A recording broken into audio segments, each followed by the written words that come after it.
With the arrest of a former Carl Junction teacher, and a Missouri senator weighs in on the looming ban of TikTok. KOAM News at 10. Next.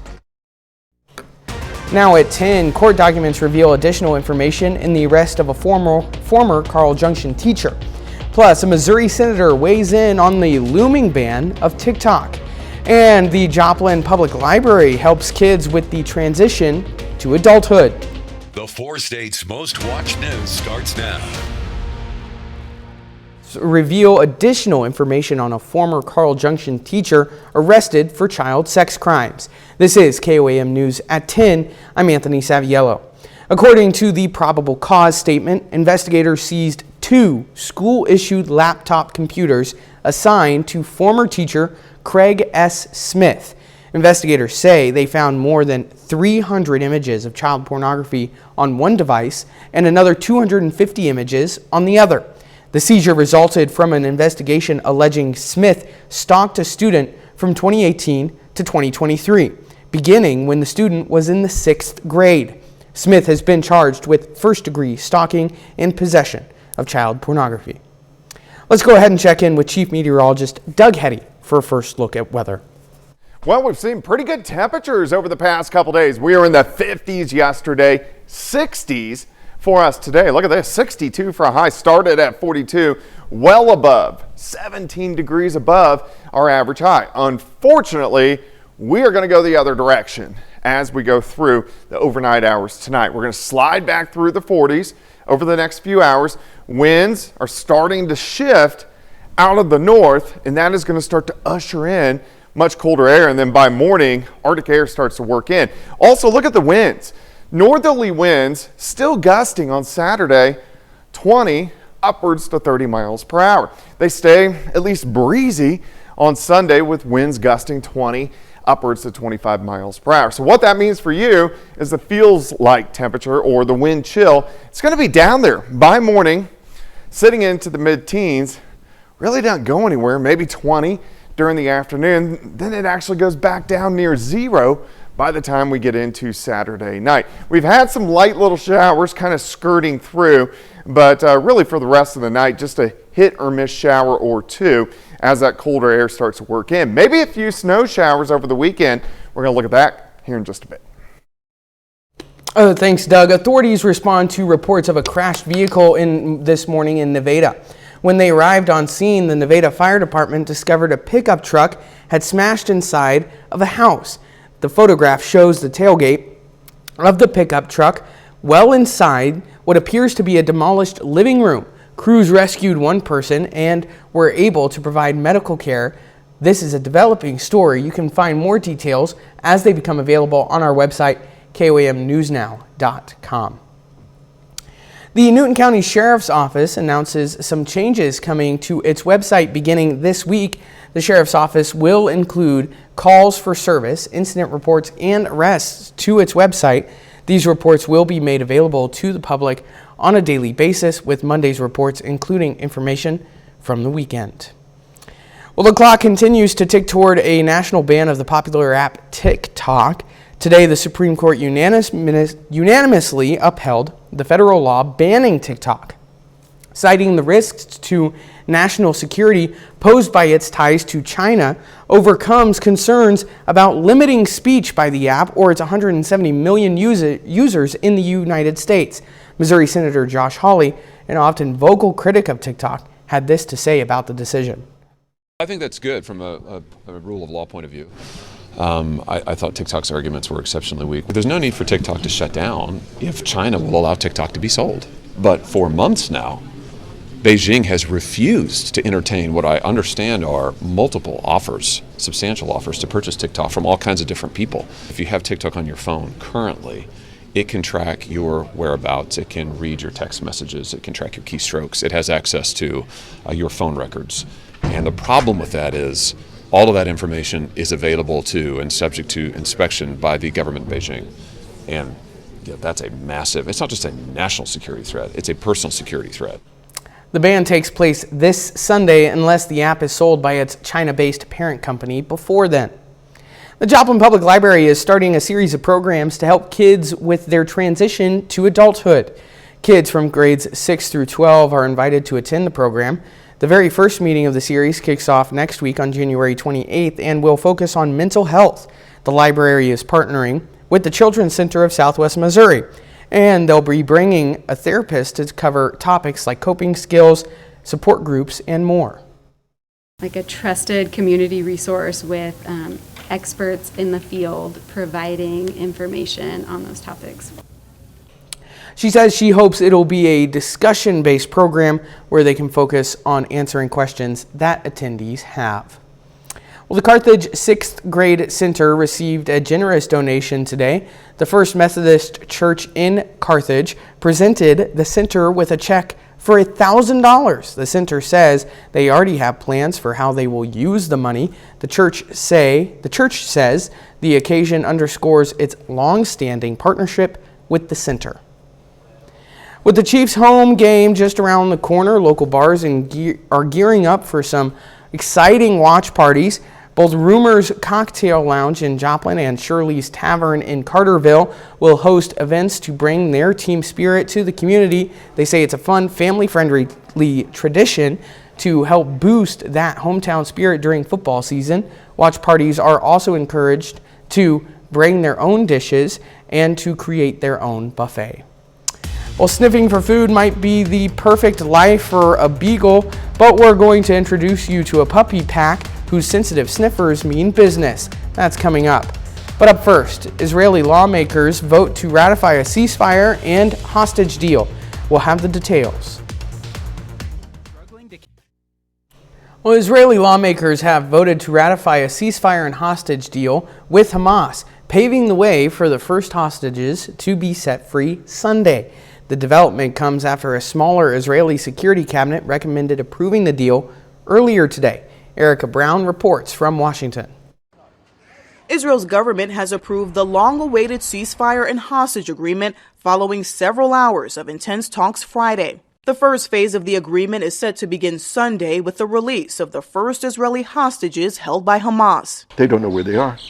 They were scattered around the Gaza Strip, in houses and in tunnels, all around Gaza. Sharon Lifshitz hopes her 84-year-old father, Oded, will be among the first to be freed. We wait, we hold our nerve, we keep calm, we embrace those that are returning. American Eden Alexander was only 19 when he was captured by Hamas on October 7th of 2023. Only when I'll see him, I'll know exactly that this is done. He's not the first one to come out, hopefully not the last one. During the first phase, Israel is expected to free 95 imprisoned Palestinians in exchange for 33 Israeli hostages, women, the elderly, the sick, and children. Despite the announcement of a ceasefire, Israel's military has ramped up bombing since Wednesday. Gaza's health ministry says approximately 100 people have died since then. Israel says it targets militants in its vow to destroy Hamas. When the Israeli public sees the condition of the hostages coming home, those who are alive, see how badly they're off both mentally and physically, it's going to increase the pressure on the government to make sure that every hostage comes home. For now, hospitals across Israel are being prepared for the hostages to receive care for extreme trauma. Erica Brown, CBS News, Washington. Gaza should see a surge in humanitarian aid soon after the ceasefire begins. Israeli forces will also pull back from many areas in Gaza during the first phase. Doug returns with a full look at your forecast, and a little later, some kids at Wildcat Glades get a big look at some smaller worlds.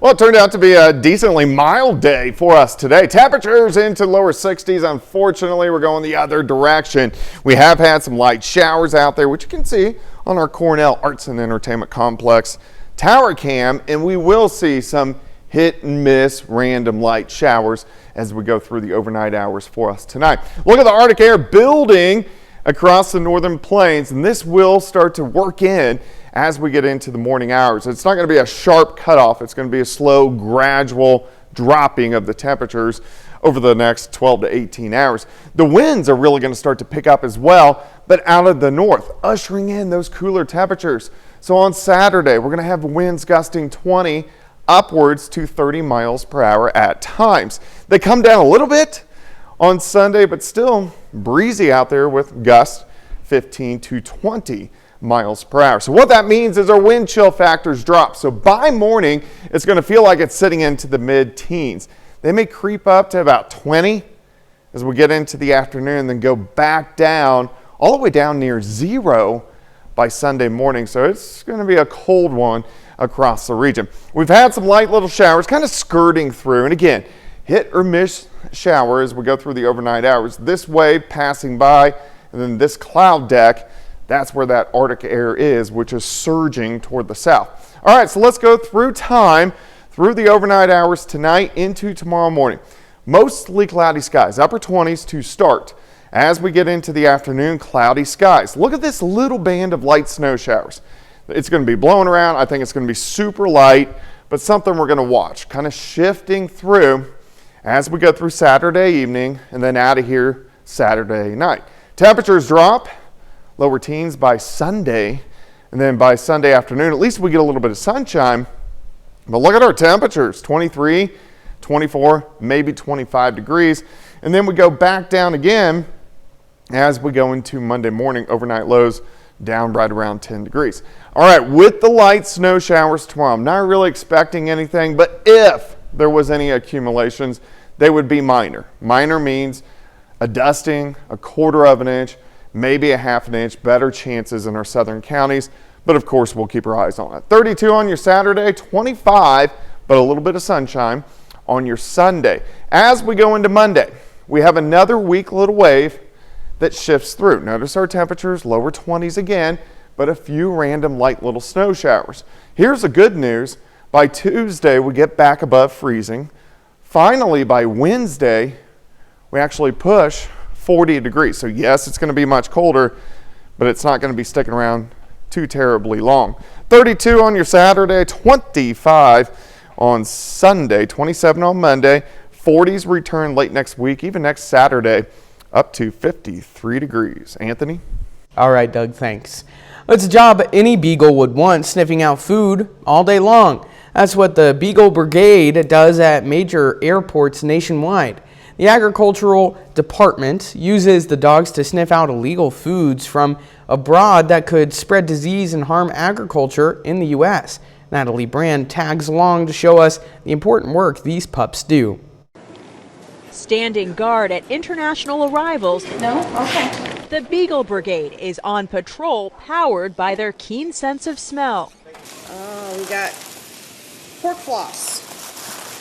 There we go. That's a good boy. The hounds are on the hunt for fresh produce and protein from abroad. Meat is not allowed to come into the United States. So the pork that's on the rice, that's not allowed. Not allowed because it could carry foreign disease or pests that pose a threat to U.S. agriculture and the environment. Yeah, you're doing a good job. This passenger was sent for extra screening where additional prohibited items were detected. We're looking at fresh fruits, vegetables, meats, anything you might be able to plant in the ground that might do harm to the U.S. agriculture industry. Christopher Brewer, the Customs and Border Protection Agriculture Branch Chief at Washington Dulles International Airport, showed us some items confiscated over the years, from decorative eggs due to things like bird flu, prohibited, to herbs, plants, and souvenirs like this woven hat. These are made out of reeds, dried reed. We're concerned about a little tiny mite, red palm mite. Brewer calls his team the last line of defense, protecting a multi-billion-dollar industry that feeds the nation. It may seem like a little thing, oh, I just brought my sausage in, but it could turn into a big thing because most of the diseases involved are highly contagious and easily spread. It's the job of these highly trained beagles, including Philip, to stop that from happening. The thing that surprises me the most about the ability of these dogs is just how sensitive their noses are. CBP Agriculture Specialist Valerie Wu is Philip's handler. Philip has found a single grape in the bottom of somebody's purse. Or, one time he found a handful of blueberries. Things that don't give off a whole ton of odor, and he can still find it. A bust that may seem benign, but could harbor a potential threat thwarted by this little guy's nose. Thank you. No problem. Good job, Phil. Let's go. Natalie Brandt, CBS News, Virginia. Well, most of the Beagle Brigade dogs are rescue dogs. Customs and Border Protection have around 160 agriculture dog teams nationwide. CBP also urges passengers to always declare any food or goods they have brought back from their travels. Well, still ahead, the NCAA makes a change to the Division II football playoffs. And a busy night of high school basketball across the 4 states. John Dale says those stories and more up next in sports.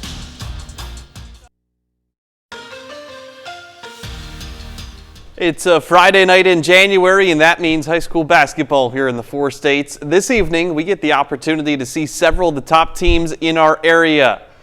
Labette County girls basketball is undefeated, ranked 6th in Class 4A. The Grizzlies take on SEK rival Pittsburgh. We start in the first quarter. Amory Baker gets the steal, tosses it over to Landry O'Brien. She gets fouled, plus the basket counts. Pittsburgh counters with a play to Mackenzie English. Her left-handed layup is good. Purple Dragons had an early lead. They play with intensity all night, but Labette County just keeps answering with O'Brien. She shows off her range and drains a 3-ball here. Pittsburgh, though, also showing that it's capable of knocking it down from beyond the arc. Here's Sophia Hetrich connecting from the corner on that shot. Now to the second half, Labette County starts to pull away. Nice dish from O'Brien to Jaden Davis for 2 points. Labette County stays perfect. Grizzlies beat the Purple Dragons 58-41. Meanwhile, Colgan boys basketball is coming off a win at the buzzer at Humboldt last night. They host a very good Carl Junction team this evening. Early in the game, Blake Wilkes cuts inside and makes the easy bucket for the Panthers. On the other end, Deacon Endicott comes up with a big-time slam, and that fires up the CJ bench. A few possessions later, Colby Martin drains a 3-ball, and Carl Junction takes the lead right there, but Colgan answers with a 3 of its own as Brady Bettiga knocks it down from near the corner. CJ, though, starts to put together a run in the second quarter. Cooper Videx steps into one. That's good from beyond the arc. A little bit later, this is Wyatt McAfee going in strong. He finishes the layup. The Panthers would come back to force OT, but Carl Junction wins it in overtime, 57-48. Over to Missouri, Nevada enters the night with a record of 9-2. The Tigers on the road at Joplin. Eagles dominating early. Late first quarter, Aiden Scorton goes up strong. He gets fouled, gets the shot to drop, would finish off the 3-point play at the line. Joplin up by 17. Final seconds of the first half. Mason Majors, how about this shot at the buzzer? The bank is open on a Friday night in Joplin. Majors was on fire in this one. Third quarter, he connects on another triple. He would finish with 21 points, and the Tigers come all the way back to tie it. That's where we are in the fourth quarter. Cooper Williams takes a step in from the 3-point line. Long 2 is up and good. That puts the Eagles back in front. Next time down the floor, Fred Taylor pulls the trigger from 3, and he connects. Joplin staves off the comeback from Nevada. The Eagles defend home court. Final score, 55-46. Well, the NCAA Division II business session concludes this morning, and several proposals get passed which will shape the future of collegiate sports. We'll start with Proposal 2025-5. That states that student athletes in their initial year of enrollment at a Division II school can participate in up to 30% of their games or competitions without using a season of eligibility. What's that mean for Missouri Southern and Pitt State? Well, freshmen get the chance to play in more games or matches while still being able to use a red shirt for that season. Meanwhile, the NCAA also passes Proposal 2025-8. That states that football conference champions will earn an automatic bid to the Division II playoffs. Now, previously, each playoff team had to be ranked in the top 7 in their respective super region. This could lead to the expansion of the Division II playoffs from its current 28-team format. Both of these rule changes go into effect on August 1st of this year. That second one really is interesting for our local college football teams because you could have a 28-team playoff turn into 32, and you could also have, even if you lose a couple of games in the non-conference, if you win your conference, you're into the playoffs. A lot of good chances for teams who maybe just didn't have the season they wanted to really get into the playoffs. It's big for our local teams. So it's going to be an interesting next season, I think, for our It definitely collegiate will. teams. And we already know, especially on the Pitt State side, they have a gauntlet of a non-conference schedule. They Sure. got Ferris State and Grand Valley State in the non-conference. All right. We'll see how that season turns out. Thanks, John. We'll be right back. Hi, I'm Dr.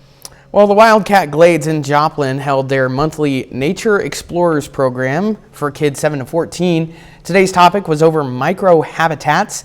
Kids would learn about creatures like tardigrades and rotifers, along with the habitats they reside in, like a mossy rock or a decaying log.